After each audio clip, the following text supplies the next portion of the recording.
Happy Wonder Wednesday, everyone, and welcome back to our Floxies community. If this is your first time here, we are Floxies, an international community for women in UX UI design and Webflow development. And we gather here every Wednesday to offer you some free educational live streams that happen within our metaverse. And so I'm just going to show you what that looks like. Today is a little bit bittersweet for me because it's going to be our last webinar before breaking up for the summer, but it's also a good time for me because we are breaking up for the summer, which means I'm gonna take a little break, much needed break. So as per usual, I would love to know if you're here watching the live stream with me today. And if you are here, please use the chat to interact with our community and our guests and drop your questions in there.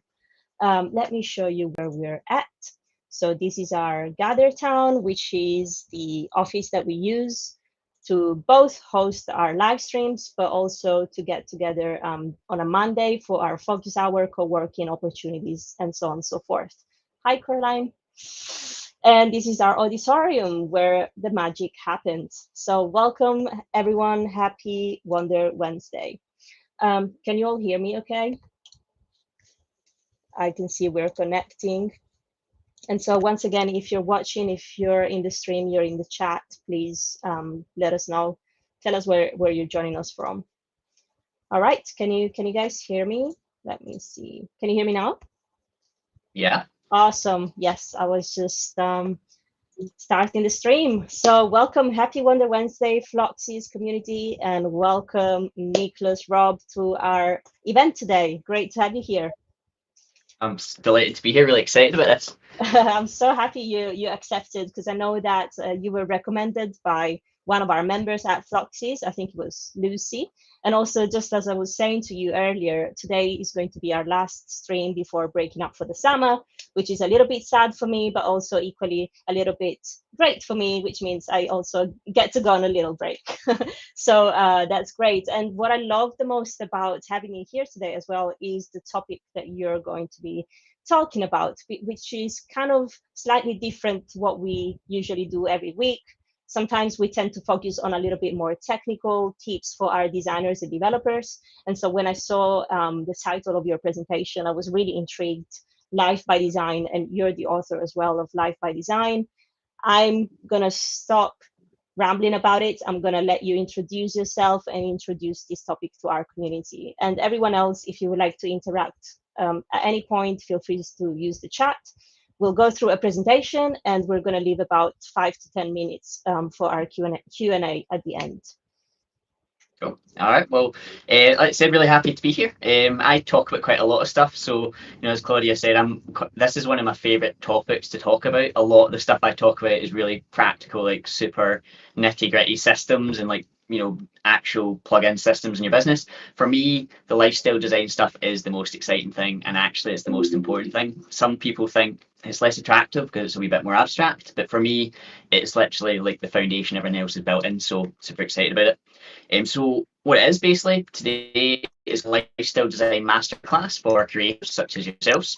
How to design your ideal lifestyle and build a 6-figure solo business around it without the burnout. That's basically what I teach. This is sort of a third or one part of what I teach, and it's a super condensed workshop. I've never ran this before, just as a heads up, so would appreciate your feedback. I've tried to condense it into super short slides, so hopefully it works out okay. Basically just give you some context about why I'm doing this workshop first. Then I'm going to go through 6 pretty practical steps that I use to sort of redesign my whole lifestyle really, and work the business around it. And then I'll show you the roadmap of how you can do that yourself. And finally, I'll give you frameworks and exercises that you can use to take small actions to make these kind of changes in your life. They are very practical systems. It's not as much as the subject might sound abstract and wishy-washy. There is a process to it. So really, today you're going to learn exercises to think about your life, a framework to analyze and sort of triage your life, a system to reverse engineer your goal for your life into a plan with tangible actions, how to design a free-flowing schedule that helps you to take those actions every day, a framework to keep you consistent on those actions, and a roadmap of things to work on in the right order. So we're going to jump into it. Everything you're going to learn in the slides today is free. It is self-paced and it is DIY. Short pitch at the end. If you do want further one-to-one help with it, I do offer coaching, but there's no hard sell. If it's not for you, it's not a big deal. Just quit out or ignore it, whatever. So jumping into it, how do we redesign our whole life? It sounds like too big a task to take on. Well, we do it slowly. We do it one day at a time. We make small adjustments to steer our life in the direction we want. If you're looking for those kind of courses that are promising, like 10K in 10 weeks, or I've done a course exactly called that, believe it or not, anything like that, you're not going to find that here. This is not that course. Most of them are a load of bullshit, so we're just going to leave that at the door. In the real world, doing any kind of changes takes time. These exercises that I'm going to show you, in the next 20 minutes are designed or intended to be repeated regularly, to be reiterated and reused at different points in your life. Life changes, it doesn't stand still. So your goals now might not match what your goals are in 3 years or even 1 year. In fact, I can pretty much guarantee it. Life changes at an astonishing rate sometimes. Things that you think are permanent can change in an instant. And I certainly found that in my own life. Going back to just share a bit about my story. If you don't know me, my name is Nick. I started a side hustle called Design Hero that turned into, I guess you'd call it a micro agency now. It's a 6-figure business. We've won some awards. I work with people all over the world. Some celebrities, some mostly solopreneurs, some startups, but mostly small solopreneurs and small businesses. Small is a relative term, but I'm not a huge agency with dozens of employees. I have a full-time team of 2 and a few extra freelancers that come on and off as we need them. Up until a year and a half ago, I was fully a solo business. That's been a big change for me in the last year as well, so some new challenges. I do all of this myself from the middle of nowhere with a remote team. This is my wee office in the middle. I just built this. I moved in October of last year, so I've only been in here a couple of months, really, 6 months now. Is that where you're streaming from right now? That little... Yeah, that's me in that little window there. So that's so cool. And this guy, he's sitting down to my right now on the same beanbag. Really nice. And that was always my goal. A couple of years ago, I wrote my bucket list that I wanted to work by myself, for myself, in the middle of nature. But it took me a long time to get here. For almost 10 years, Design Hero was very much a side hustle, and it made almost no money for a very long time. I was working full time, and Design Hero never really reached that point where I could do it full time. To be honest, for a lot of that, I was just burned out and working all hours. I felt like a total slave to my clients because I couldn't stop because I needed to get more money so I could quit to do Design Hero full time. And then obviously when I moved into Design Hero full time, it was the same thing. I've been there, done that, had the heart attack. That thing I find with social, I find a lot of freelancers experience this. You scroll through social media and you just see everyone just seems to be doing better. People launched their business a year ago, now making 10K a month, or I grew X number of followers, or whatever it is. And you get that, what I call compare and despair. It's just like basically just makes you feel crap. Never healthy.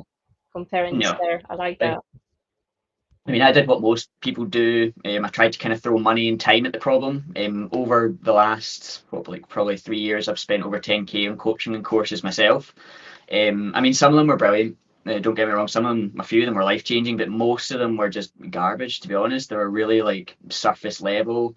They just sort of gave general platitudes, you can do it and all this stuff, and it just doesn't really help you. And what I find was they all sugarcoat it is the main thing. Any guru, who says it's easy to grow a business to 6 figures is lying. There's no other way to say it. It is hard work and it takes time. And I find a lot of courses and content you'll see in social media tries to make out it's easy because easy sells, to be honest. And what you don't realize is that a lot of these overnight success stories that you see in social, like the phrase we just saw, they started decades ago. Influencers will cherry pick the starting point of their success story. They'll tell you, I started my business a year ago, but what they don't tell you is that they've been side hustling for 10 years. The truth is there's just a lot of stuff to do. There's a lot of stuff to learn, and it does take a long time, especially for a new freelancer. A lot of this is just about addressing the expectations around freelancing. It can be I wouldn't do anything else now. You could never pay me any amount of money in the world to tease me back into a 9 to 5. I love working for myself, but it is hard. And all the courses that you do, I find they all say the same problem. They all focus on more, and a lot of them focus on trying to teach you to make more money, which is not inherently a bad thing. But focusing on money by itself does not solve a lot of problems. In fact, it actually makes some problems sometimes if you're not ready. And all the gurus will try and tell you all you have to do is more. So, I see this a lot, like, want more money, just do more work, run more ads, post content, get more clients. And that worked for me up to a point. What I find was, very quickly in 3 years after I left my job, I went from a 30k a year salary to 30k a month. And for me, that wasn't typical, but it was a kind of wake up call to me, because the bit that they didn't tell you is that when I hit my first 10k month, and that was my goal, my goal was 10k month. That was my focus that I wanted to hit, but I was actually miserable because I was just so burned out, and I wasn't enjoying what I did. I wasn't enjoying the clients. I was overworked. And there was me again, like, after all this work, I was back in the same position that I started again. When I was side hustling, I was burned out. I was working all hours, a slave to my business all over again. So what I realized was, like, doesn't like setting a monetary goal is not going to help you, because you're just going to hit the same problem. It's such a cliche. I know it's a cliche, like, money doesn't make you happy, but it is true, and you only realize it when it hits you at home. And Some people so say money doesn't make you happy, but let me try and cry my Bentley and I'll let you know. exactly. This is the thing about money. Money is important. Anyone that says money is important already has enough. But money buys security. It buys stability, and it buys you options. But I think most people would be happy with 5k a month. You don't need 10k a month necessarily. Everyone's in a different position. Don't get me wrong. Some people got bills and families, but usually what people don't do is define what enough looks like. And this is where it's really important to make sure you know what your measuring stick looks like. Revenue in a business means nothing. It's just a bragging point for social media. Profit is more important, but again, doesn't really mean much. Profit divided by time. Like, I've known people who are earning 10k a month, but they're working like a dog and they're just miserable, like me. That's what I was. So profit divided by time is far more important. It's how much are you making per hour, really. And then tell me what you do with your spare time, because that's really the measure of your success.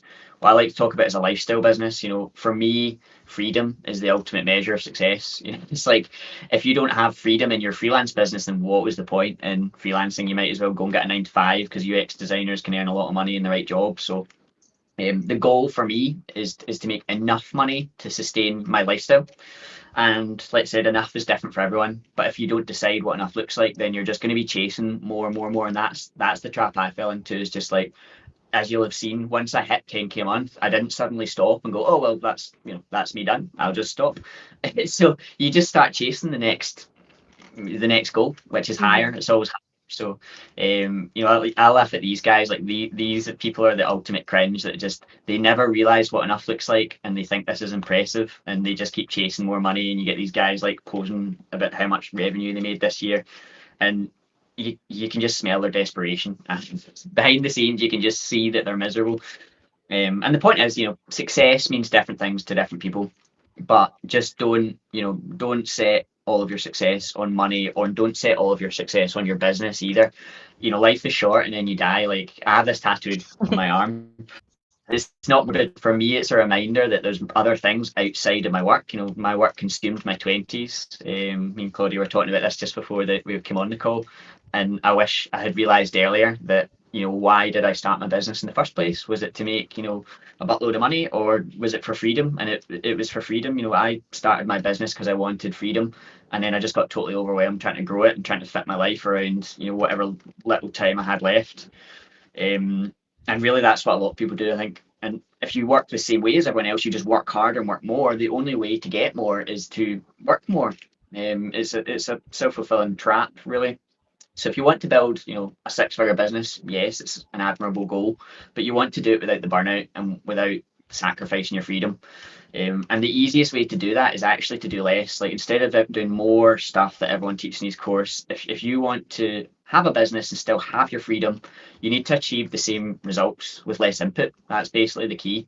If you can achieve the same result in your business or for your clients with half the time, you've just doubled your profit. And if you've doubled your profit, then you can either choose to work less, or you could work the same amount and have double the money, but with spare time left over. So the key question is, how do we get more done than other freelancers while working less than other freelancers? We build systems, basically. We build systems to do the work for us. And this is really my thing, like on social, is like building systems in my business to essentially remove myself from the business.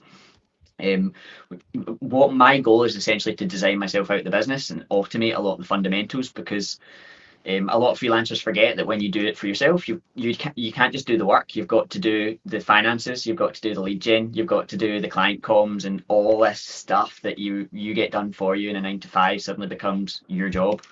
And really, what I want to do is help you take off those hats by teaching you systems. Now, this is kind of out with the scope of this workshop, as I other was stuff I going to teach. ask, yeah, I was going to ask, Yeah. do we get to some of your systems? Yeah, we're not in this workshop because we just are not going to have time. But I usually teach this stuff in phase 2 and phase 3, and I just want to keep it on point for the lifestyle stuff. But I do teach that stuff, so happy to do another one. You're booked for September then. Exactly. Maybe after the summer, that'll give me time to make it. Awesome. All right, I'll let you carry on, and then I'm really curious to hear what it is that you're drinking there. Pink. It's just like raspberry juice, nothing special. Nice. Too early for wine, so yeah, basically this is what I call the lean leveraged lifestyle business. It's basically about what we talked about, getting less input, same result. To put it in a picture, if you want to lift a pile of bricks, yes, you can just put in more work, more effort, more time. But you don't need to make big changes in your business to actually change this dynamic. Very small changes between this picture and that picture. It's just about where you apply your time and where you apply your effort, and you're getting the same result. You're lifting that pile of bricks. And if you want to remain small, if you want to stay as a solo business, again, some people want to be an agency. I wanted to be an agency until I started that road and found out that it wasn't for me. And actually, I reversed and went, do you know what? I just want to be a super lean. I actually went to be a solo business, and what I landed on was this thing in between that I'm now like this micro agency, with the best bits of both, I think. But if you want to do that, then really you need these 3 pillars, and these are the 3 things that I teach. So we're looking at the first part of this just now. So we're doing a super quick overview of lifestyle design, and then the second part is basically about leverage and profit, and then the third part is about freedom and systems to automate the rest of your business. And that's what I call the systemized solopreneur. So, after my burnout, I had my whole burnout. I basically started rebuilding Design Hero from the ground up, as that model, as a lean leveraged lifestyle business, with the priority very much on life and freedom instead of on profit, which was what I was doing before. I was prioritizing profit over everything else, and it's just no way to do it. You're building the wrong business. You're building a business you hate. So, I make enough money. Again, enough is different for everyone. But the main thing is I have control over my time up to a point. I choose projects that give me purpose. I cap the number of clients that I take on and cherry pick the best ones, basically.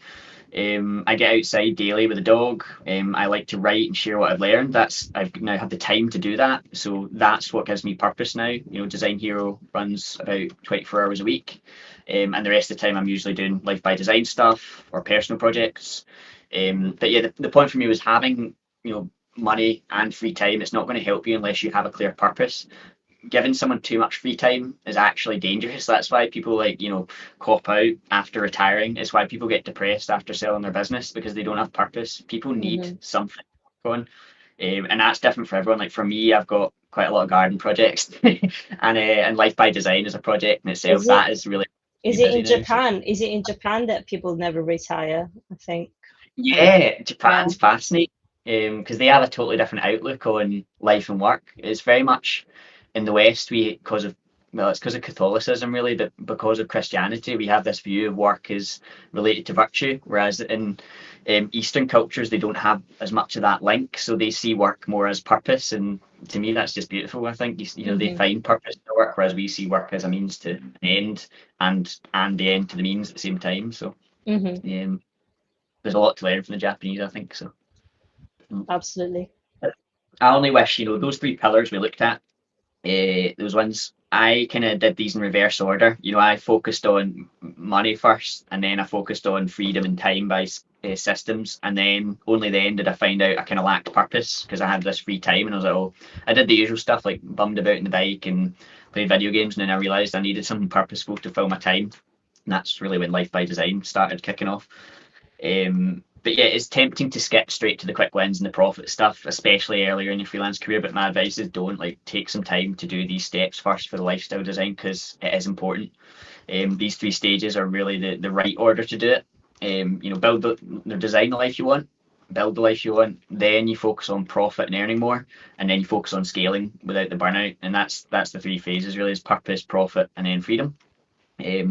Because without a sense of your why and your purpose, you're going to work on all the wrong things. You're going to do what I did and just focus on profit, which is great to start with, and then means very little. So phase 1, lifestyle design, this is like the foundation that everyone else is built on, because if you have a stable life and a good life, you can make the right moves and keep consistent over time, which is what you're going to need anyway if you want to grow a really profitable business and systemize your business. Phase 2, profit, is of course important. Anyone, let's say, anyone who has enough money or says money is important probably has enough. Profit is a leverage tool so that you don't need to work as much, and it's a safety net so you're not stressed all the time. But once you have enough money, time is certainly the thing, and I think everyone realizes this at a certain point, whether it's in your 20s, your 30s, or whatever. Once you have got to a stable point with money, you start very quickly prioritizing and turning down little jobs that you would have jumped at years ago, which is nice in a way, but it leads to other problems. The other problems, you've got to now systemize your business so that you can run the business basically without just putting in more and more time. So today we're going to do a super quick fly through of the first one about building that foundation. And at this point, I've been talking quite a lot up until now, so from this point it's going to be a wee bit more interactive, a wee bit more exercise based rather than talking head based, so I'm hopefully don't feel like I'm talking at you too much. Awesome. We love a little bit of interaction here, and I love the fact that I can see so many people on camera as well, so I like that. That means they're ready to engage. Well, it's the exercises now here. Watch them turn their cameras off now that I've said that.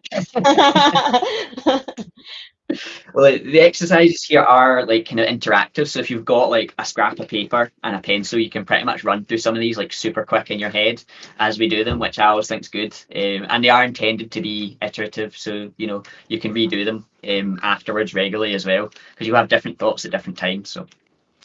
So 6 exercises to design your ideal lifestyle. I run through all of these exercises at different times on a pretty regular basis. They're good to check back in with yourself. If you want to design your life, there's really 6 steps you need. First, you need awareness, and basically it's just as simple as setting aside time to think about your life. It's amazing how many people don't do this just because they're so busy. They just don't set aside the time to think, well, why am I busy, and am I happy with what I'm busy with? Clarity. You need some kind of way to actually look at your life in a meaningful way, rather than just having a sort of abstract thought and going, oh, well, what do I want from my life? You need a way to actually tease out those questions. And strategy, you need actually a plan, because without a plan in place, you're just thinking, it's just wishful thinking, and you're just going to not take any action. So we need an actual plan of how we're going to make that life happen. Action, a plan without any action is useless. So we need a way to basically actually make that happen, and that's where your daily schedule comes in. It's going to help you take action every day without burnout. Consistency, like I said, there's no shortcuts, there's no quick wins. This stuff takes a long time, and it is a continuum. You'll be chipping away at it for years, and things change, so you need to stay consistent over very long time frames so that your actions compound over time. And finally, effectiveness. You need to make sure that you're working on the right things. The common mistake I see is a lot of people work on the right things in the wrong order. As I said, I did that. I went through the 3 stages almost in reverse order. So in terms of what this looks like, these are kind of the 6 things we're going to go through right now. So exercises to think about your life, a framework to analyze your life and triage it meaningfully, a system to reverse engineer your goals into actions, a way to take action every day, a way to take the right actions consistently for weeks, months, and years, and a roadmap of some of the actions that I worked on, certainly, that helped me in terms of the business and life. So the first one just now, about awareness. This is quite a short section. It's basically just about setting aside time to get some clarity on what you want. I try and set aside just a little bit of time every day to think deeply about stuff. I mean, walking is the classic one. Like, just walk and think is the best aid to thinking. and usually note down your thinking as well. Some kind of activity. There's a thing about type 1 thinking and type 2 thinking. And type 1, if you can occupy enough of your brain type 1 thinking, it basically allows your deeper thinking to take note. So things like mowing the grass or doing chores or walking are things that use just enough attention so that your mind doesn't wander, but not enough attention that you can't still think deeply. So pretty basic stuff, but it does help. Tools that I use to raise awareness, like bullet journaling, meditation, chores and habits, reviews, which we're going to cover later, reading about other people that have lives that you want. The 4 Hour Work Week is the classic one that kickstarted it for me by Tim Ferriss. And of course, workshops like this is all good stuff. It opens up, doors to other lives that are possible for you. And that's really it. It's just about raising your awareness, a general awareness to think about your life. The next stage to this is actually taking those thoughts and doing something with them. So this is where I introduce a framework to what I call triage your life. So triage is like a medical term which assesses patients by urgency and importance. Because if everything is important, everything's urgent, and nothing is. So triage tells you what you want to work on first. And it helps you put a bit of priority to them as well. So I use 3 frameworks to sort of analyze my life through 3 lenses. And because, again, different people have different priorities in terms of how they process stuff. So we're going to look at stuff in terms of experience, emotion, and imagination. So the first exercise for experience is what I call anti-vision for your life. So this one's quite fun. It's basically sometimes the only way to know what you want in your life is to identify what you don't want or to live what you don't want. So by looking backwards through negative experiences, you can sort of reverse engineer it into what you actually want. So I ask these questions. What does an unfulfilling day look like to me? How do you not want to feel like or act? What types of people don't you want to be around? How much money is too little to sustain you? What can't you do if you didn't have that money? Who do you not want to be like? What environment do you not like? What kind of tasks do you not like doing? And I wouldn't worry too much about answering the specific questions, but hopefully it will tease out some stuff for you. So for example, my answers to this are like, I hate monotonous tasks and endless firefighting on meaningless stuff.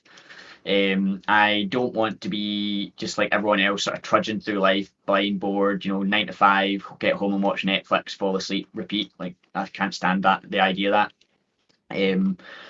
What types of people don't you want to spend time around? I hate corporate culture. I can't stand being around like gossips or that kind of stuff. I get frustrated with like A-type macho types or lad culture. I just don't fit in that sort of environment. If I didn't have enough money, I'd be stressed about my mortgage, my bills. If I didn't have enough money, I wouldn't be able to fund personal projects like my garden, stuff like that. I won't go through every question, but you can ask yourself these questions and just see what comes up. What environment would you hate to live in? I want to live in the country. I don't like living in cities or busy places. I very much wanted somewhere quiet. Again, everyone's different. Some people love cities and hate the country. My neighbour just moved out of near to me because he didn't have access to cities. He'll move back to the city. So, like you saying, everyone's different. So yeah, it's just about what do you not want to spend your day doing? Busy work, admin, calls, accounting, stuff like that. And basically, at the end of this, you'll have a list of questions that will tell you what to avoid and what to work towards instead as an opposite. The next part of this exercise is what we call the Wheel of Life. And this is where we're going to look at your life through an emotional lens rather than a logical lens. So, this one is very much go by feeling. Don't overanalyze the labels. Just let your gut feelings guide you. And we're just going to look at our life through, again, 6 lenses. Feel free to add or remove lenses, however they apply to you. Personally, for me, like I say work, but it's more like projects, like work and personal. You might decide relationships means romantic relationships. It might mean community. It might mean friends. It can be whatever you choose to make it mean. And it's basically just a circle, and you just fill out the bars on a different level, like up to how satisfied you feel on a scale of 1 to 10 or whatever your scale is at the moment, right now in your life. And it is a good idea to repeat this exercise multiple times because these will change depending on your day's experience. So that's why you kind of want to repeat it multiple times and get an average. And basically what this does is just it give you a snapshot of where in your life you feel like you might be lacking, where in your life you feel you're doing pretty well, where in your life you feel you might want to give a bit of attention. And again, this will vary from day to day, from week to week, from season to season. So that's how we look at life from an emotional standpoint. And finally, this is an exercise I call the 5 lives framework. And this is where we're going to look at our lives through an imagination lens. So we've looked at it through a logic point of view. We've looked at it through, an experience point of view, through an emotional point of view. Now we're going to look at it and use our imagination. And the purpose of this exercise is not to sort of encourage you to go and change your whole life and do a complete U-turn and throw all your stuff away and go move, to abroad or something. The Move purpose to of the this is just countryside. yeah, exactly. It's not about drastic changes. This is just an imagination exercise to set some benchmarking of like ideas. Basically, it's like brainstorming. So first of all, imagine your current life. Extend it out 5 years in its most ideal circumstances. Where you're going to be, what you're going to be doing.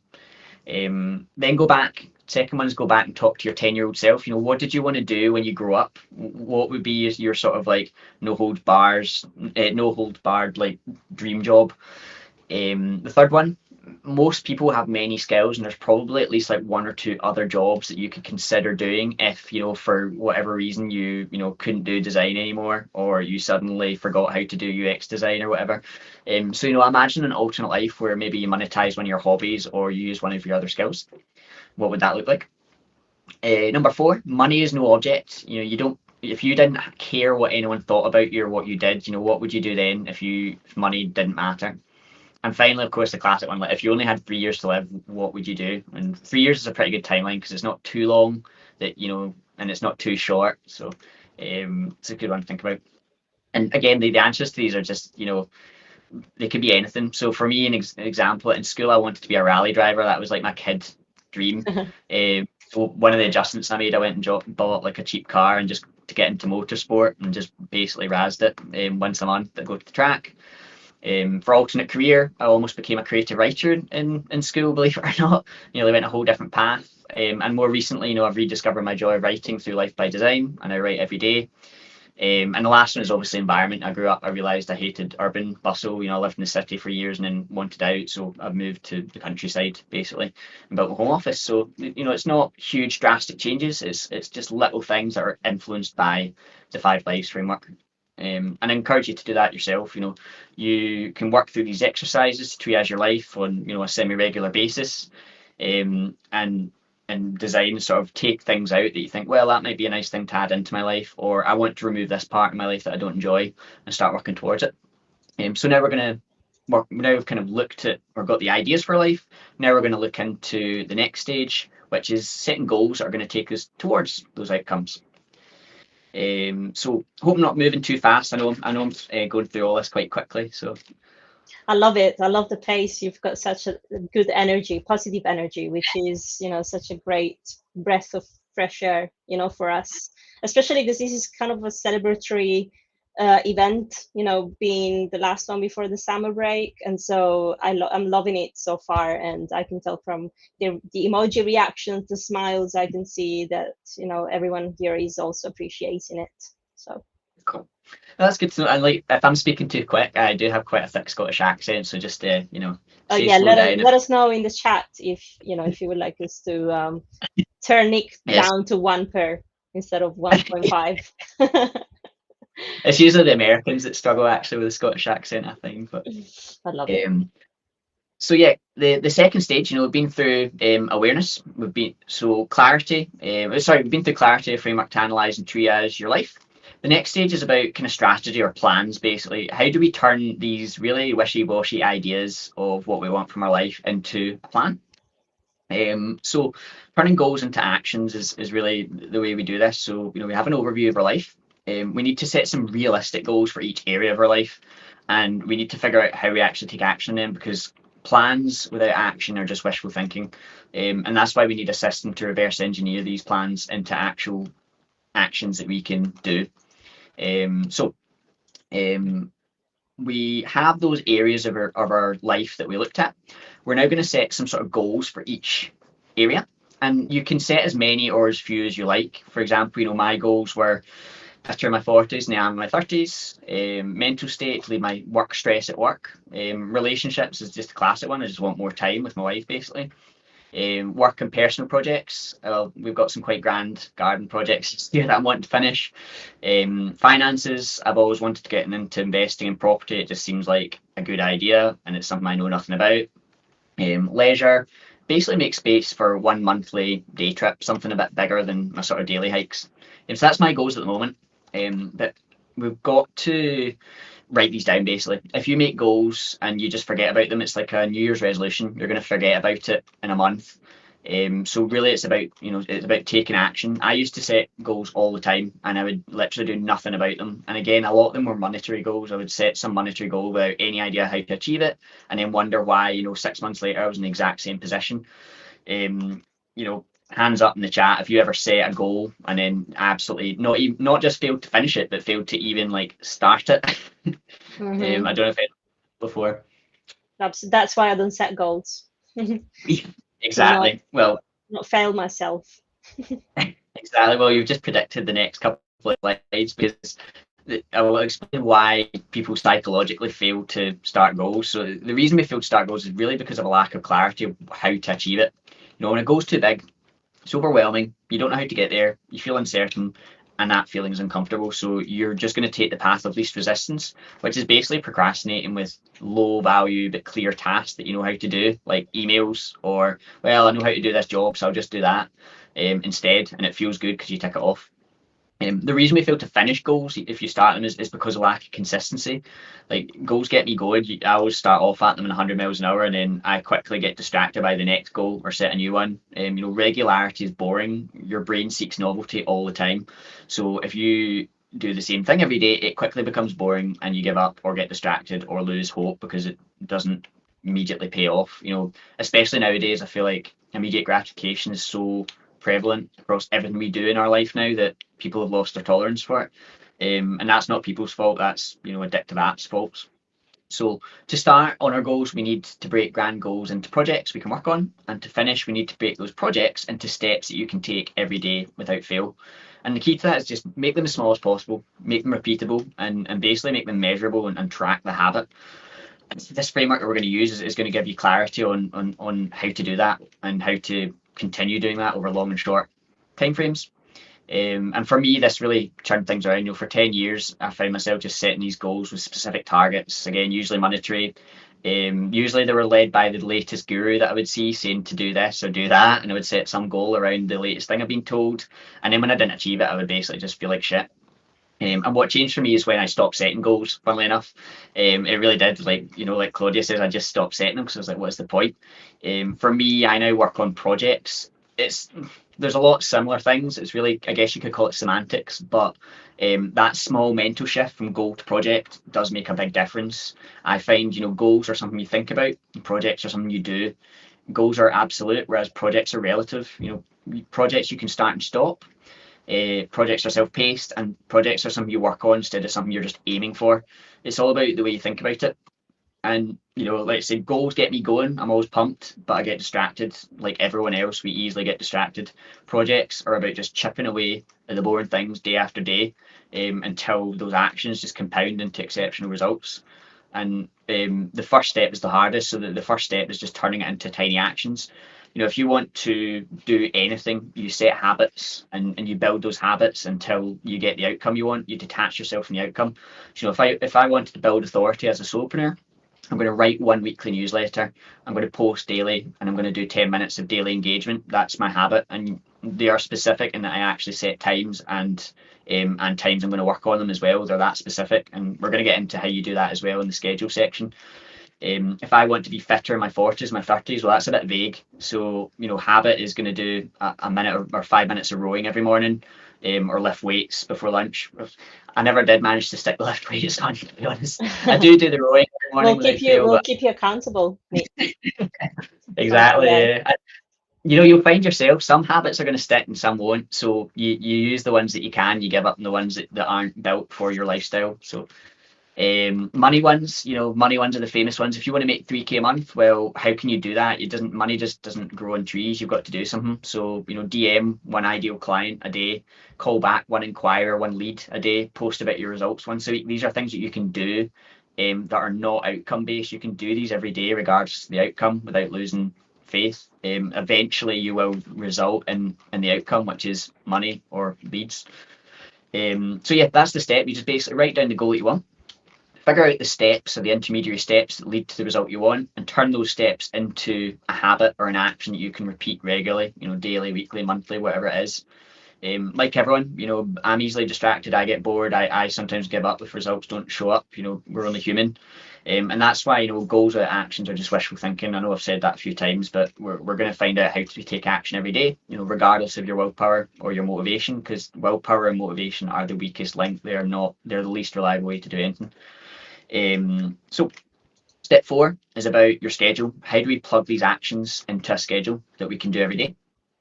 Like we talked about, we've been designing our lifestyle, we've been designing our goals that relate to our lifestyle. So, some people think, well, at this point I've designed my life, but actually, when I ask people about their goals, I want to earn 10k a month, I want to be successful, I want to have 10 clients. These are just wishes. Your life is more than these goals. Your goals are not your life.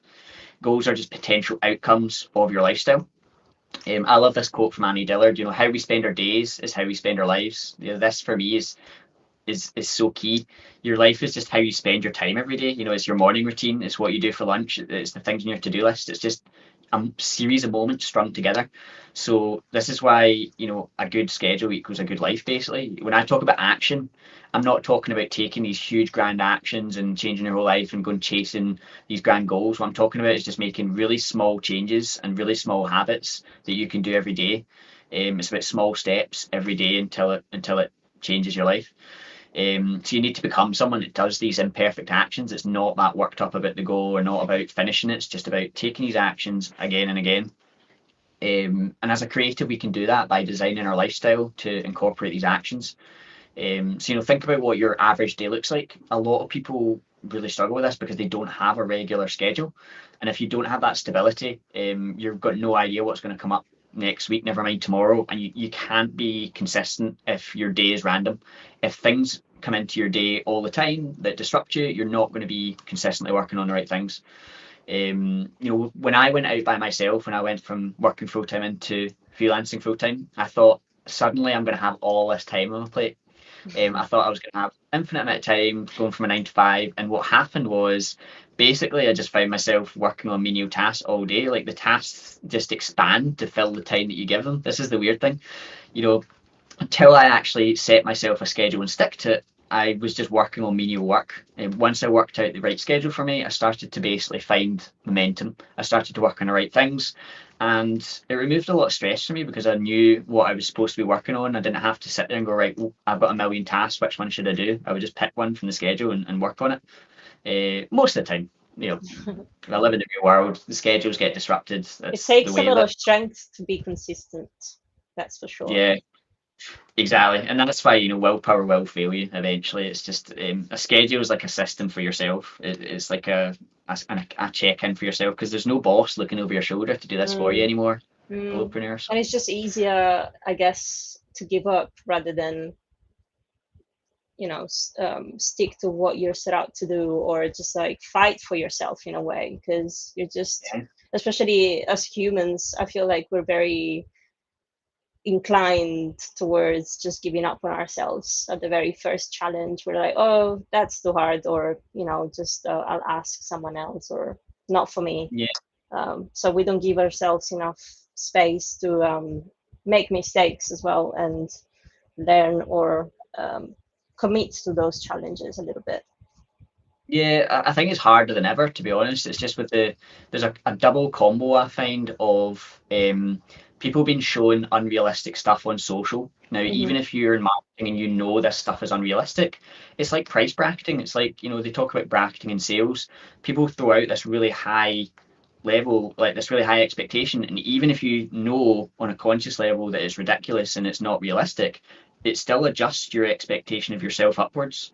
And the second thing I think is just that the amount of apps and stuff out there that are distracting. Like people are just really struggling to maintain a focus on one task because they're overwhelmed with all these extra stuff that we have to do nowadays in daily life just to stay on top of things, I think. So Hmm. that's what I think anyway, but that's just my theory. Yeah, I Um, feel like it's commonly shared. Absolutely.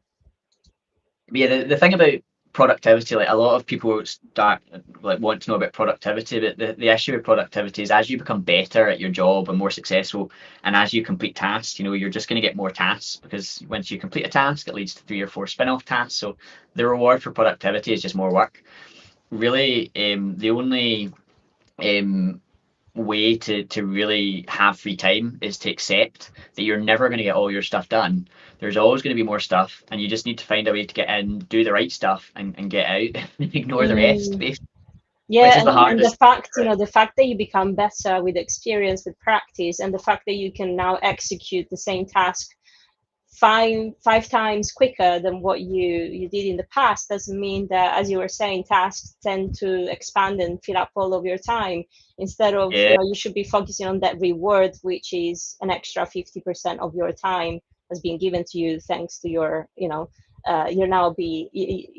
much better now at tackling that task much faster, which doesn't mean you have to accumulate and do more necessarily. You yeah, can just like enjoy the gift of extra time. yeah. It's counterintuitive as well, because you think, well, if I'm faster, I'll get, if I'm 5 times fast, I'll get things done 5 times as quick. But what you don't realize, every time you tick off a task, you're just generating 2 more future tasks, really. So it's like, Hmm. that's where it comes down to doing less, really. Yeah, and that's where the schedule comes in. As a solopreneur, you're going to have an overwhelming amount of stuff to do. And the stuff that you do every day is going to determine the quality of your life. Like, this is where all these grand goals and ice baths and stuff just doesn't help you. For me, a good life is basically just, or success is just stacking the right things over and over again. And your schedule is a system to keep you working on the right things every day. For me, this diagram sort of sums it up. With, if you imagine these white lines of your schedule, without a schedule, I bounce all over the place. Whereas, with a schedule in place, I might do a little bit of bouncing, but I generally bounce down the fine line of where I'm supposed to be going and get distracted less. So yeah, in terms of schedule, a lot of advice around schedules tries to kind of force you into this routine that goes against your nature. Whereas a truly good routine helps you basically achieve your natural flow. Everyone's different. Some people are night owls, some people are morning people. So just ignore it. Anyone, including me, trying to tell you that there's a perfect routine. I'll share my routine, but that's for me. You don't have to conform to anything. You can choose your schedule, so long as you have agency over your time. So relax when you're tired, build when you're at your most productive. For me, when you get your schedule right, it's about flow. A good schedule is a good day, and if you have enough good days, it feels like a good life. That's why, for me, the schedule is so important. You start to build momentum over time. It just helps you bulldoze over these problems, instead of, if you are random in your schedule, you don't have a schedule, every time you hit a problem or a distraction or break, you're going to stop in your tracks, and then you've got to try and build up that momentum again. With a schedule, you're going to get consistency and get momentum. For me, I find I'm a morning person. Like, deep work is mornings for me. Afternoons are like shallow work and maintenance, and evenings are a bit wind down. My ideal day, it kind of looks like this. I'll basically do morning chores, walk, workout, get the family all ready, do my chores, and then I basically do focus work straight away. I'll normally, after focus work, I'll do a coffee break and then go into shallow work, admin and emails, that kind of thing. I'll catch up with the team, do lunch, and then after lunch, I'm basically hopeless. So I'll just basically give up, and I'll do some leisure stuff or distraction stuff, housework, personal projects, dinner, garden stuff, and then at night I try and avoid TV as much as possible and do like an audiobook. I watch Netflix as much as anyone, but I generally try and do something that's a bit more restorative. But that's just me, like that in an ideal day. In reality, things come up. I rarely live an ideal day like anyone else. If it's sunny, I'm going to ditch work to go out in the garden. If I have a work emergency, I'll have to, do some shallow work to fix that rather than doing my deep work. I really live out my perfect schedule, but the important bit is having a plan. Having a planned schedule keeps you working intentionally instead of reacting to, whatever comes along. And I'll skip that slide because we covered it. But the first exercise we're going to go over is what you do versus what you think you do. And this one's always funny because I actually, when you track it, you actually discover how much of your day is just filled with crap. You think you're being productive, and then when you actually track it, you realize how much time you spend in your inbox, especially as knowledge workers. A lot of people run their business or do project management from their inbox, and it's just like a black hole of other people's to-do lists, basically. So this is how it works. You basically grab a sheet of paper, And every day you just write down in 2 columns what you plan to do, what you do and what you'd like to do. So you start off with, what you'd like to do, your ideal day, and then in the other column you write what you actually did. And there's no time vector to this because you want to be able to capture it quickly. You want to be able to just grab your notepad and write down what you did. And if you forget, just write down a list from memory of what you did. But ideally write it at the time, and every time you change task, try and write it down. And you'll be amazed at how often what you actually did looks like emails, did a bit of design work, emails, got a coffee, emails, responded, email. It's like you'll find yourself getting dragged back to time sucks quite regularly. And by writing this down, it actually makes you aware of how fragmented your day is instead of focused. And every time you switch from tasks, you're losing time because your brain takes time to adjust. What we're aiming for is a condensed day where you're working on blocks of stuff rather than lots of task switching. And it'll also help you find out what works best for you, because you'll know at certain points during the day when you naturally get hungry, or when you naturally run out of energy, or when you naturally are at your most productive. And the next stage is assigning a time vector to these activities, and this is where schedule design comes in. So it's basically, I always use a paper schedule. I print it off every week, and the first thing I do is time blocking. I find that tasks expand to fill the time they're given. So if I don't set a time for a task, I will continue to work on that task long after I should have stopped, and just fart about. So I find basically 20 minutes is the right time block. 20 minutes is enough time to make a dent in most stuff and get results, but it also has flexibility for small, tiny tasks. So the rule is tasks can span multiple blocks. You can work on some for 40 minutes, but you can only have one task per block. Again, the mistake I see everyone making is trying to thinking they're going to get 2 1-hour tasks done in 2 half-hour blocks. So that's what you we can do only on a Monday, Nick. We host something called a focus hour, and so we ask our community members to just write down one task that they'll be tackling in the next 50 minutes or so. And yeah, I love that sort of exercise, because as you're saying, you either do too much or you start everything and kind of leave everything halfway. But if you have the one task that you have to get done, then I might be spending the whole day procrastinating everything else, but then I know that from that time to that time, I have those 60 minutes for me to finish that thing. So it works out really well for me. Excellent. Well, I can skip a few slides then on that one, because obviously you guys are already doing your deep work sessions. So next step would be block out non-negotiables. Everyone has stuff they have to do. Just block those times out. We put them in your schedule, and then put in the things that you're going to do every day or every week that are about moving yourself forwards. The non-negotiables, every day I call one inquiry from a list. Every day I'll engage on LinkedIn. Every day I'll check my team have everything they need. I mean, each of these only takes 20 minutes. 15 minutes sometimes, but they keep my business growing. So these are daily things that I do, and I put them in the schedule every day at the same time. And by building that habit, you're building that muscle. Now, deep work, we've obviously just covered. Deep work is like a form of work that basically is about working on the most important thing. It's about achieving a sense of flow. It's about not getting distracted. I treat it like a ritual. You guys do it every Monday. I have a little list of things that I run through to put myself in deep work mode.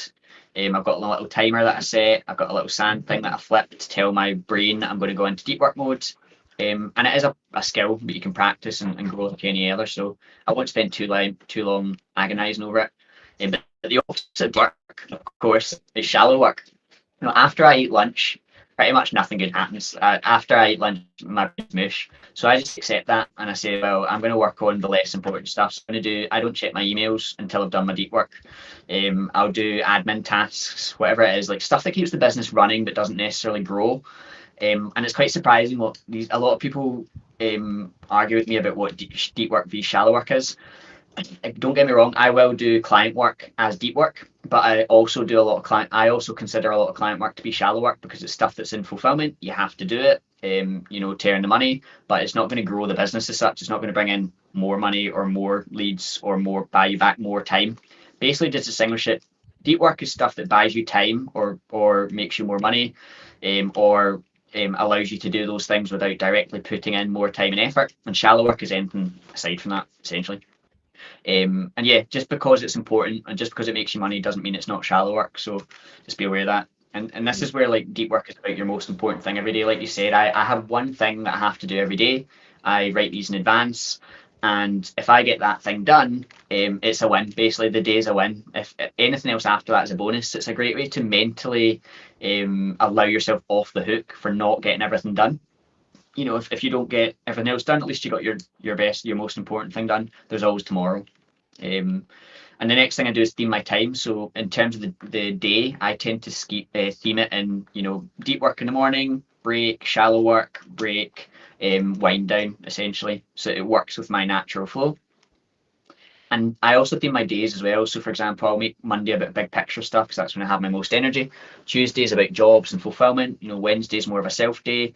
It's just about kind of trying to work on things consistently so that you're not context switching as much. Context switching is the biggest sap of time. Like I think most people spend about 50% of their time just switching between tasks. And of course breaks. The most productive people actually take more breaks. It's well documented. After a deep work session, your brain's going to be mush and you need to rest. So I like to alternate between stuff. Like if I'm doing coding, I'll then switch to doing something physical. If I'm doing emails, I'll then switch. If I'm doing something physical, I'll switch to doing something mental. And routines as well. Routines and habits are like the biggest multiplier in your life. We pay attention literally. Like you only have so much time and attention. So cultivating a regular routine is really important. Try and build habits about stuff that benefit your health, energize you, and inspire you. For example, habits can be good or bad. Remember, if you have bad habits, they're going to continue to entrench themselves in your life, and they have knock-on effects over the rest of your life. If you have low energy in the morning, you're going to do less good work in the afternoon, and then you're going to have less time for other tasks. For me, habits are really, really important, and I track. If something's important, basically, I track it. I mostly credit any success I've had to basically doing these 6 things at the same time every day. Exercise in the morning, walking and thinking, deep work when energized, shallow work when tired, resting. I still struggle with this one. An end of day reflection, and also just reading. Like that's basically the 6 things that I think make the biggest difference in my life. So if it's important, then track it, and start small. I won't go into like really detail in the habits, but that's it for the schedule. I know we're running slightly over time. Are we all right, Claudia? I know I'm running over here. No, that's fine. Do you know how much you've got left? Just if you wanna. Just another couple of modules after that. I think it'll maybe be like another 15 minutes, if that's right. Yeah, it's up to the people here really. If you guys have an extra 15, and if you wanted to maybe drop a few questions as well in the chat, what we could do, maybe we could gather those questions. I can send them to you, Nick, and then you can choose whether to engage with the girls or come back in September and we can ask you then. But I would like to. No, I'm on for Q&A. Like saying, I do apologise for running over. I've never ran this before, and when I timed it by myself, it went according to time. So it's should have rehearsed. Everyone gave me thumbs up, so we're good to set a couple more minutes. Okay, so in terms of schedule, just some general tips. Use time blocks. Plan every time block. Don't leave any empty, because that's when you're going to get distracted and go off track. Be realistic. You're only human.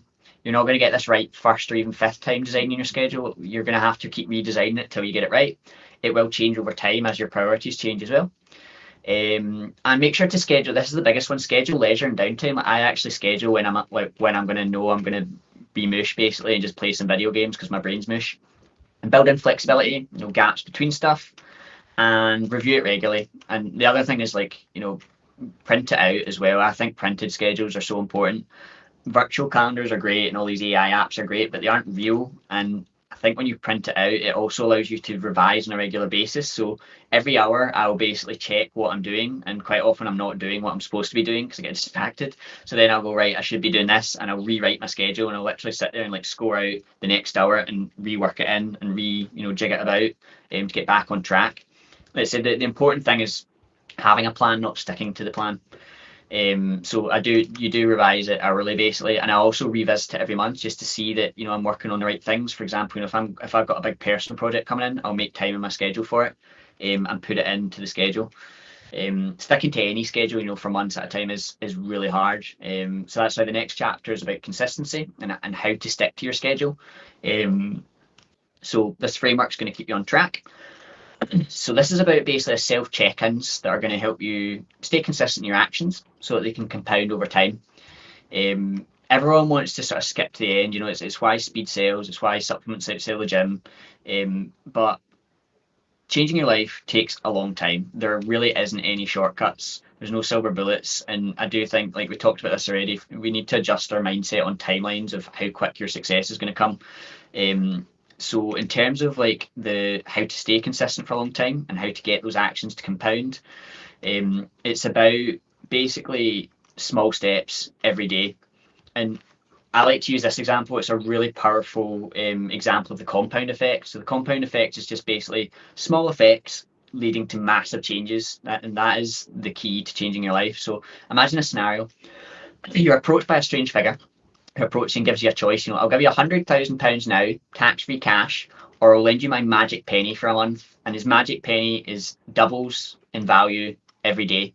So some people might have heard this example already, but the table is quite astounding. If you look at the table of the money, so after 31 days, you look at this increase down this graph, your 1 penny after 31 days turns into over £10,000. Sorry, £10 million by the doubling effect.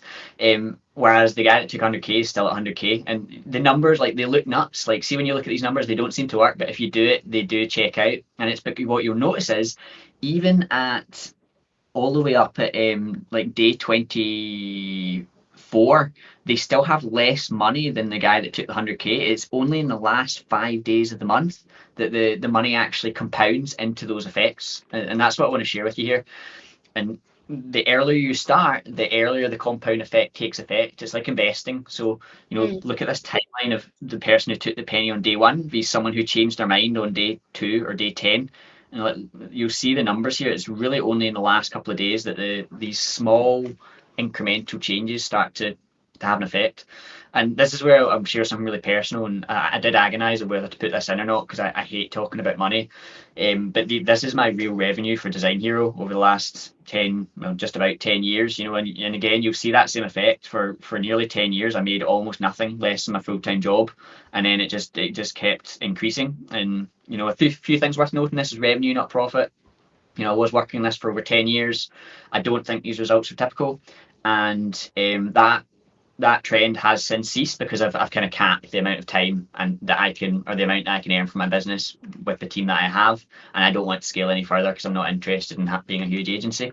But the point is, you don't rise to the level of your goals; you fall to the level of your systems. Your systems and consistency are the thing that is going to get you there. It takes persistence, effectiveness, consistency. It's to start small and repeating for a long time. That's how you win the game. You just basically outlast your willpower by building systems for consistency and by carrying on doing it for 10 years. So I like this formula. Success is good choices plus consistency plus time. It really is that simple. The problem, of course, is that people are easily distracted and our brains are hardwired for novelty. If I said to you, like, don't look at this banana, you can't help it. The type 1 part of your brain has looked at that banana whether you wanted to or not, and you cannot unsee it. So you're going to get distracted whether you want to or not, no matter how much you concentrate, no matter how much you will yourself. Willpower is not enough over these timeframes. And that's where you're going to need a system. And when you look at it, there's another little example of like the plane. If you adjust a plane by 1 degree over 60 miles, you'll be, an entire mile off course. The smallest of distractions can lead you off track. And this is why most people give up or change their goals just before the payoff. They put in so much work and so much time that's just wasted because they turn around or they stop just before the payoff. And this is where consistency check-ins come in. This is what I'm getting to. So looking back helps you move forwards.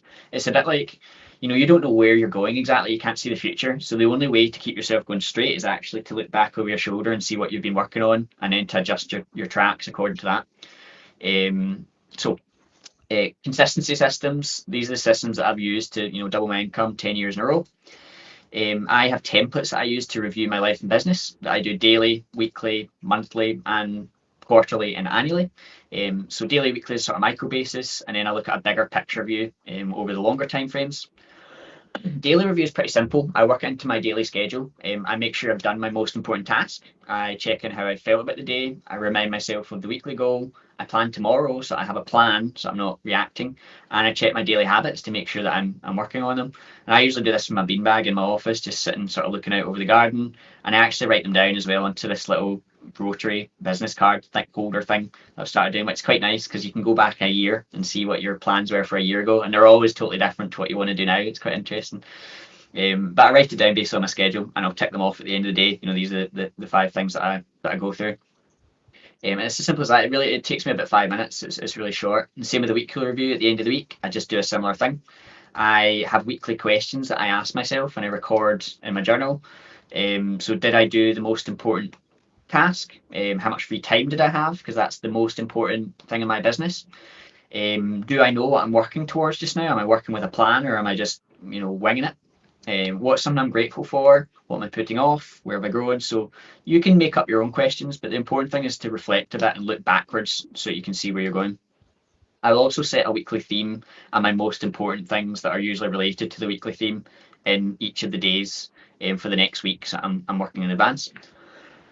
And on a macro scale, these are more abstract questions that I'll ask on a monthly basis. So they take a bit longer to answer because a lot of them is kind of admin stuff. But I will ask my monthly alignment questions. So, what was my goal for last month? Did I achieve it? Again, I'm not going to beat myself up if I didn't achieve it. It's more like actually what I've started doing is themes instead of goals. Again, small wording change that changes the way you think about it. So I tend to set monthly themes instead of monthly goals. What were my biggest wins? Because if you don't celebrate these, no one else is going to. Like, I'm terrible for beating myself up all the time for not being good enough. So looking back at your biggest wins is a great way to say, well, actually, I did it right. What have I failed to take action on? Biggest aha moment or eureka moment? What am I struggling with just now? What can I work on next month? All these are great questions to ask yourself just to give yourself, clarity.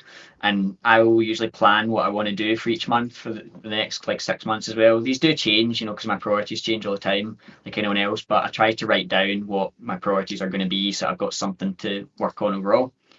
And I also have a checklist of stuff that I work for the business. This is admin type stuff. So I'm going to review my marketing, check my SEO's working, check my social posts, check finances, all that kind of stuff. Just business admin basically. And that's why it takes a wee bit longer, this one. Quarterly review is very similar. So I won't spend too much time on it. It's essentially just big picture stuff. I'll review all my big picture tasks and see what I want to put into my monthly themes. I'll look at my schedule again, see am I still working on a schedule that I like? And some alignment questions that are more broad. So, am I living the life that I choose for myself? Why am I doing this work in the first place? What do I like doing most? How can I do more of that? What do I like doing least? How can I do less of that? How can I add stuff to my day that inspires or energizes me? And what can I remove from my day that is dragging me down, basically? What am I avoiding? Stuff like this. A lot of it's quite abstract and journal based. And finally, I've got non-negotiable policies that I set for myself. This is stuff that if I ever have a bad experience in my business, I basically write down, well, I'm not doing that again. I try and avoid it again. So I keep a growing list of these and I refer to them every now and again. An annual review, I tend to take a wee bit longer. So I tend to do it on holiday because it's a good time to step away properly. But basically take some proper time away from your business that you're actually not just a day, a week, a holiday, whatever it is, that you can properly step away and properly get some clarity and distance from your business. And that's really it. That's just a series of frameworks you can work through for consistency. And the next thing we're going to look at, super short, and then on to the Q&A, is just a roadmap of what I think the right things that I worked on in terms of getting my business to where it is. And this isn't set in stone. This is just about giving you a roadmap of things that you can work on if you don't know what to do next. Because the mistake I see a lot of people making is running 100 miles an hour in the wrong direction. You're working on lots of things, but at the wrong time. So, again, everyone's trying to do more. You actually need to be doing one thing at a time, get the fundamentals right before you scale them. These are your big picture tasks, essentially.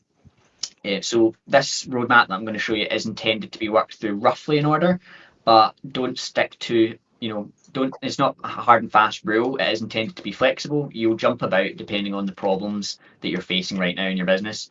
For me, I create a board of these in my business of big picture tasks, and I sort of work through them and I just assign them on a weekly basis to my big picture list.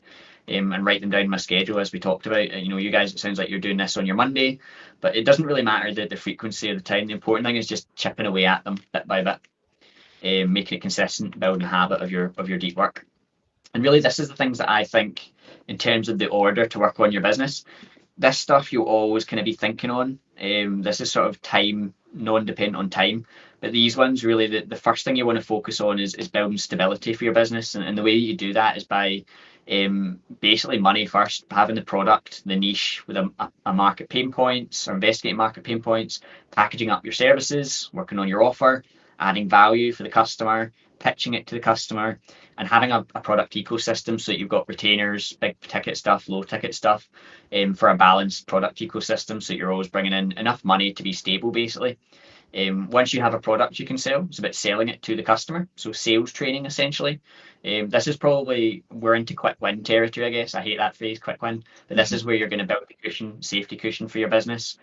And after you can actually sell your product, the next step is turning on the tap so you've got steady leads. So lead gen, another phase of your business that you want to be working on. And then finally, fulfillment. Once you have a product, you can sell it well, you have people to sell it to, you want to work on optimizing it, essentially. And this is about buying back your time, so delivering the same result but with less input. So you're optimizing your process throughout so that it takes you less time to deliver that result. And that's really it, just a super quick roadmap of stuff to work on in your business if you're stuck for big picture stuffs. So super quick, we've been through this phase. All of the stuff I'm sharing just now is part of phase one at lifestyle design. There are obviously other stages to this. There's about building profit and about clawing back your free time through freedom. That's just a super quick zoom through of the 6 steps. So the first one is, sit and think about your life. The second one is work through some frameworks to tease out some answers about what you actually want your life to look like. The third step is turning that into a plan with tangible goals. And the fourth step is basically taking those goals and turning them into actions that you do every day in your schedule. The fifth step is making sure you stay on track with them over a long time so that you're working consistently on the things that take you towards your goal, but without focusing on the goal so that you don't get overwhelmed or bummed out. And finally, just making sure you're working on the right things at the right time in that roadmap. We'll skip over that. So basically what I'll do now is just stop and you guys can answer, ask it, do the Q&A.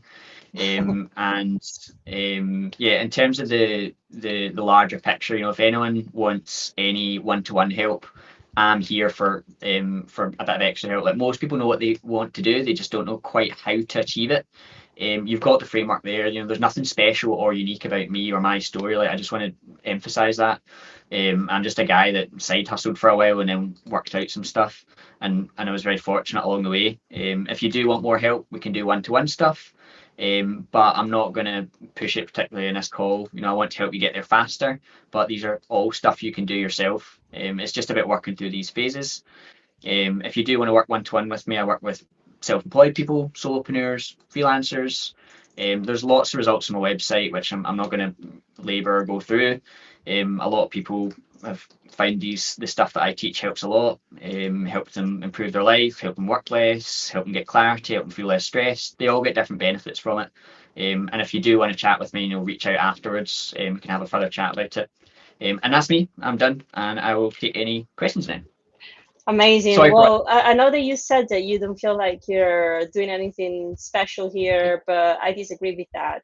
I think that's exactly the opposite. You've built something quite special here, and I feel like we've been the most focused, of all of our events. This is like where I literally saw everyone listening very carefully to everything you were saying, because I feel this is such an important topic for us as professionals, but also for us as people, because we tend to just not think about our mental health, physical health enough as we do for other people and businesses and people we work for and clients. So I appreciate having you here so much. Your talk was amazing. Your work is great. Please keep on doing that and keep on sharing such a positive mindset for everyone else to learn from, because it's really, really special, actually. So thank you so much. That means a lot. I think for me it's so important. Like, there's more attractive stuff out there. People talk, like, everyone wants to know the sales stuff or the offer stuff or lead gen. I've got systems for all of that. But for me, it's very much you've got to get the foundation right first before you can start to work on those things, because otherwise it just leads to burnout, I find. So. And it's how you do those things that really helps you differentiate yourselves from other professionals. And so I feel like you're tackling the right area of being a professional and doing it well, doing it properly. girls, we what do you think? About 5 minutes, 5 to 10 minutes of Q&A. Is there anyone here who would like to ask a question? Yes. Hi, If Ellie. it's okay, I can ask. Yeah, Hi. ask away. So first of all, thanks a lot, Nick, for the presentation. I didn't know what to expect, and then I think that it was super helpful. So I can definitely see how in such a short amount of time you delivered a lot of value. So thanks a lot for the session. That's what I wanted to start with.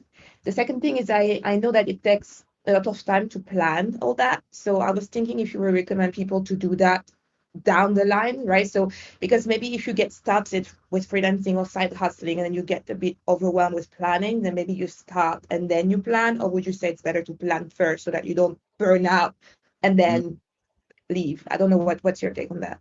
Well, as I'd say, as with anything, is balance is key. You know, like I am a classic over planner. I will plan to the point that I start using planning as a way to procrastinate.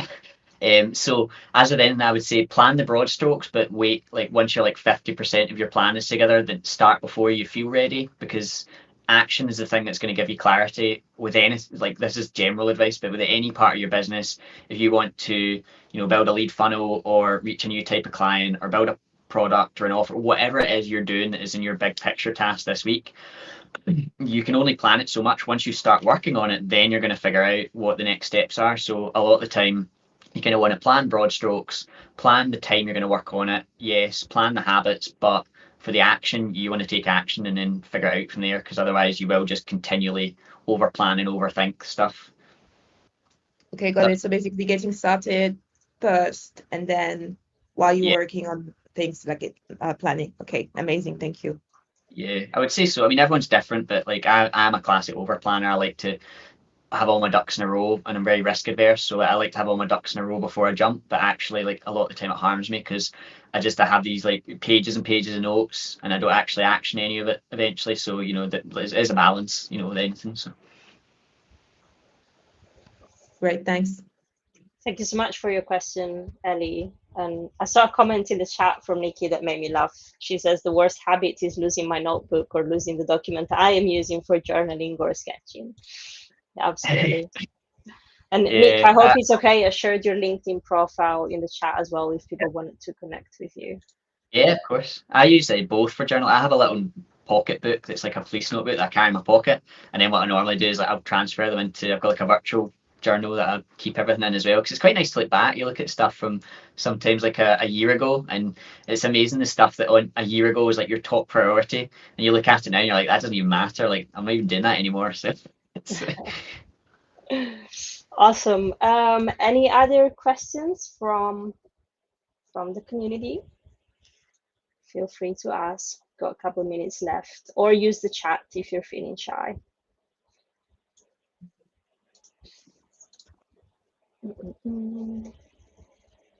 As you think it through, I do have a question here from Corina.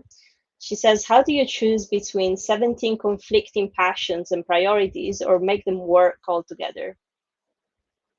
yeah, it's a tricky one. I'm kind of the same in that I have a lot of interests and a lot of things I want to do, but what I find is I quite often try to do them all at the same time and then achieve none of them. I think this is where your the wheel of life helps you, because if they're different projects in different zones of your life, by just measuring how strongly you feel about each of them, you're going to be able to tease out, well, which one should I work on first.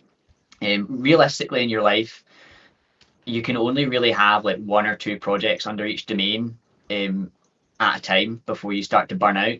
Like, I find myself, I guess you call it a time burden, and that or a time lag, in that you'll take on loads of projects, or I'll take on loads of projects that I'm all really passionate about, and then what I don't realize is that 3 months from now I'm going to get really overwhelmed because I can't finish any of them, and I like to finish stuff, and that like it stresses me out when I can't finish it. So if you take on too many things just now, in 3 months' time, you're going to be kicking yourself because you can't do all of them.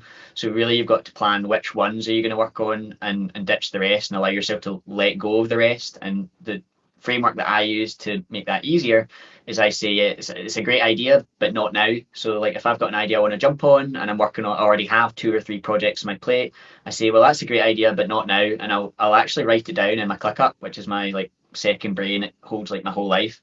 So I'll write it down, ClickUp, I'll make a project for it, and then I'll put it on hold and I'll say like, I can come back to that in 6 months if I'm still interested in it. Mm-hmm. Yeah, brilliant. And I see a comment in the chat from Irina. She says, I've been trying to create this type of system my whole life, but it never sticks. A few weeks down the road, something distracts me, and once I'm off the track, I never come back. Also, I get bored way too easily, and I guess it contributes to that as well. Yeah, that sounds familiar. Like saying that this is where your schedule helps, because it sort of removes the choice from you. If you say, right, it's 2 o'clock, I'm going to do my 10 minutes of LinkedIn engagement, or I'm going to call that client.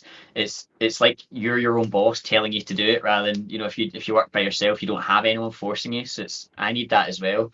And again, that is where I find writing stuff down. Like I would recommend having some kind of system like Notion or ClickUp where you write down everything.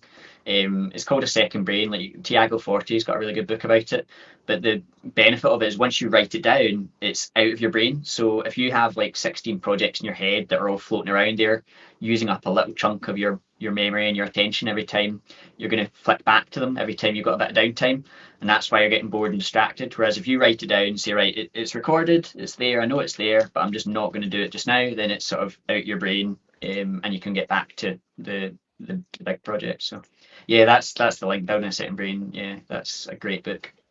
Brilliant. And we also have a library here that I can show you on another day. I'll show you our virtual library where we go and get our books in the office. Oh, excellent.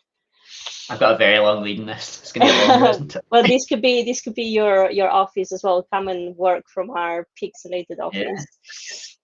So Another comment from Lucy, nearly every time I plan something important, client stuff comes up or whatever I plan goes down the drain. Example, I've been trying to set up my CRM/project management tool since February. I still have half of it set up and I feel utterly confused about the tool. Yep. Well, with the client stuff coming up, there's a couple of things I would say to that. One is that scheduling, you should be scheduling time to work on client projects. Like for me, it's on a, probably won't be able to say this, it's on a Tuesday. So I'll do client stuff on a Tuesday. And so if a client comes back to me and says, here's that feedback you were waiting on, or here's that content that you were waiting from me, I go, excellent, thanks very much for that. I've now scheduled this into the work queue. And what that means is I'm going to work on that project in the next time block that comes up that I've assigned to work on that project. And I make sure that clients understand how that works, so that if I'm waiting on content from a client for 3 weeks and then they send me the content, it's not like I'm not going to just jump on it like straight away. They know that because of that delay, their timeline has been moved, and that I'm going to work on it the next time they come up in the timeline according to the client queue. So what that does is it builds you a little bit of, I think a lot of freelancers jump on stuff too quickly instead of giving it its due time. Not everything is super urgent and important. So client work has its time, and it's important to be responsive to clients, but you don't need to action every email right away. You can email them back and say, thanks for the content, I've recorded it, I'm going to work on it on X date, and then put it into your schedule. Next Tuesday I've got down project web coding or whatever it is that you're working on. So amazing. I can see people are already suggesting we add another event to our community. Yes, absolutely. I would love that. Would love to do that. Let me see. Did I see something else? Find a tool we can all share in the community. ClickUp, I would recommend ClickUp for, I'm not affiliated with them in any way, but ClickUp's just such a powerful tool. I have a video I can show you my setup on ClickUp. A lot of people use Notion, which is a great note-taking tool, but ClickUp has stuff built in that is designed for project management, and you can run all sorts of automations for like client emails. I built a lead gen system in ClickUp that generates like 6 figures from you on autopilot, like fully on autopilot. I've built comm systems, support ticket systems, all of that's in one ClickUp that I use every day, like my whole life's in there, and it's such a great tool. I'd recommend it, even for brain dumping, just get everything out of your head into a system that's just does so much to avoid overwhelm. So. Yeah, and I was thinking, I wonder if I could create a sort of template for the community and I saw Rachel says, love the session, lots of food for thought to go away and digest. The exercises will definitely be helpful in finding clarity and focusing direction. Thanks, Nick. And speaking of that, speaking of the exercises, I know that we had also this question before. Can you please send us the slides of this presentation just for our community? Yeah, I'll try and find a way to share them or download them or something. I think Canva, so yeah.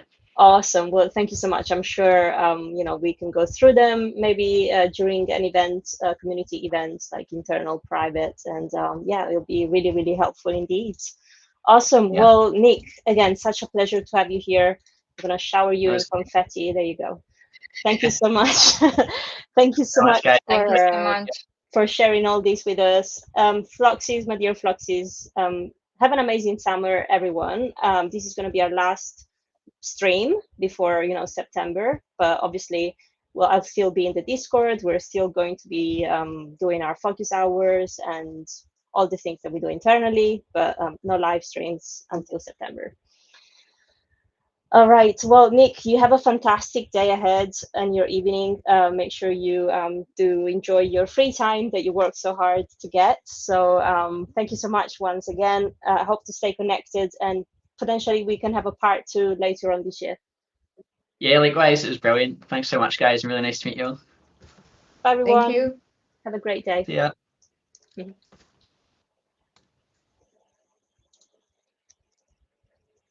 Enjoy your summer.